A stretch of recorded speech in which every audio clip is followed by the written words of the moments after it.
All right, back here in Tucson with Rich Rodriguez now. Brad Sesmat, Pros 2 Preps on Extra Sports 910, as we turn our attention to the head coach with the game on Friday night between the Wildcats and ASU. If I were to tell you at the start of the year that you'd have your signature win, everyone's a signature win, I'm sure, but you had your signature win over USC, you're going to go to a bowl game, that you have the leading rusher in the nation, would you have believed me?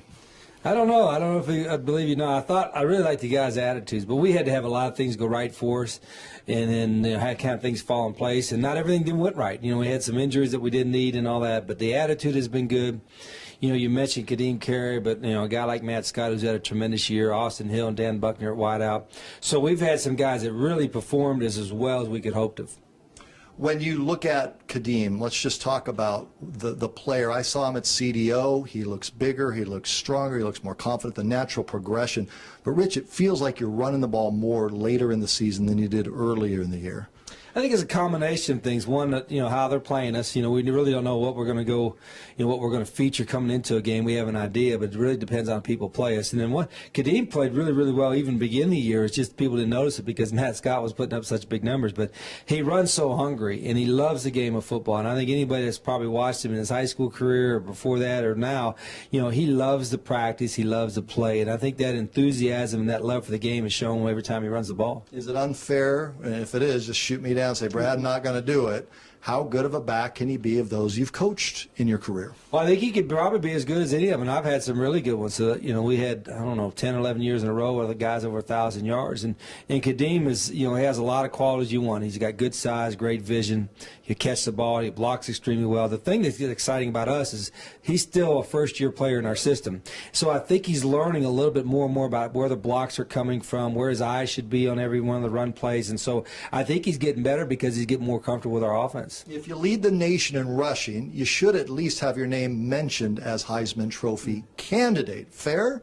Yeah, well, I don't know. I think you really have to be a dominant player on a team, I think, is in a national conversation to win a championship, to probably be up there. The Heisman Trophy should go to the most dominant player in college football. And Kadeem's a really, really good player, and hopefully he'll be in that conversation in the future. But I hope our guys and our people don't really worry about that. I know Kadeem doesn't. I think he likes getting yards and touchdowns because it helps us win. But beyond that, let's just go and do what we can to win a game. Rich Rodriguez joining us here in Tucson with Brad Sesmat. Matt Scott, the U of A fans say to me, okay, he's had a terrific year, Brad. What's the puking thing about?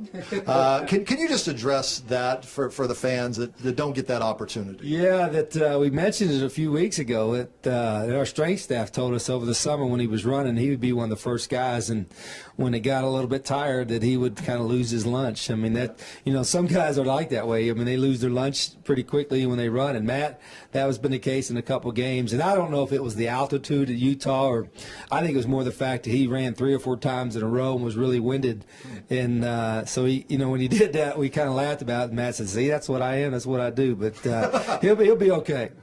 He's had a terrific season. He really has. And not only on the field, which I think everybody can see the way he's led our offense, but off the field as well. I think Matt, came in, was a fifth-year guy, really seasoned his opportunity to make the most of his 1 year as a starter. And I think he's done that not only in the games, but on the practice field as a leader. And, it's kind of nice to watch how he has taken control of this team himself.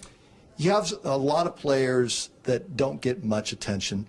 And it feels to me, Rich, in seeing you play this season, a guy like Tevin Hood is really what your program is about. Guys that are working hard, giving the most that they have. They may not be the 5-star kid, but you've gotten a lot out of some of those kids this year. We really have, and I don't know if we would be able to have any wins without the walk-ons and guys like Tevin Hood that came and give everything they have. Even the last game alone against Utah, there were 5 walk-ons playing on defense. 5. That's amazing. And 4 of the 5 are first-year players. So that's telling guys that really, we would not be anywhere. We would not have a chance to have 7 games and with a chance to have 8 if it wasn't for those guys like Tevin Hood and Jared Tevis and Blake Brady, Vince Miles, Thomas Jackson. It's unbelievable the role they've been thrust into, and they're trying to make the most of it. Okay, so here it is, ASU week. What's it been like here in Tucson when you go to speak? I know you have your radio show tonight. Have you sensed a little bit of this rivalry? You sense it, but we're in such a kind of a cave anyway as coaches. We don't get out much in the offense. The office, we just kind of go our normal routine. I think you could sense a certain excitement, certainly, and it should be for a rivalry game. But for us, it's as coaches, it's business as usual. So even when it was Ohio State, Michigan, you can't compare or. Well, Ohio State, Michigan, West Virginia, and Pitt, Arizona, Arizona State, I think, there's a certain intensity because you hear about it every day, from your fans, from your alumni. And as a coach and players, you should be aware of that. But it should be an easy game to get your players ready for, an easy game to get your players excited about because it's a rivalry. What do you see out of ASU to this point?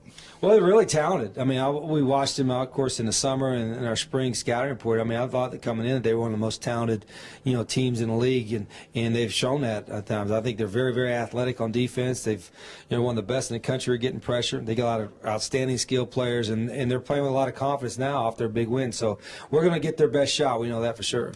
Recruiting, tell me how that's gone in-state. We have a lot of U of A fans in the Valley and across the state. How's it gone in-state for you? It's gone well, but we want it to go better. We feel that for some reason a lot of the best players in the state, not all of them, but a lot of the best players in the state have not come and looked at the U of A, and for whatever reason, and we need to change that. Now we got a new facility getting built, which will be second to none. There's a lot of excitement about our program. We just want to give us a shot.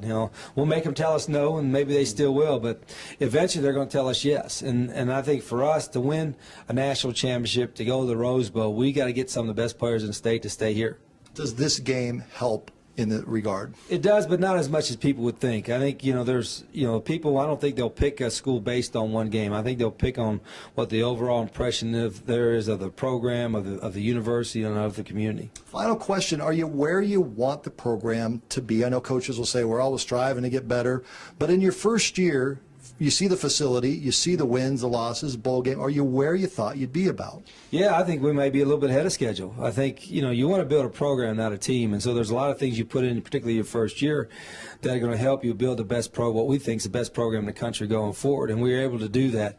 Not everything was smooth, and we still have some rocky road ahead of us. But at the same time, we think, as far as the first year goes and things we want to implement in our program, it's been everything we wanted it to be. Appreciate the time and the visit. Thanks. Thank you. Rich Rodriguez, and we're back with more in Tucson after this timeout.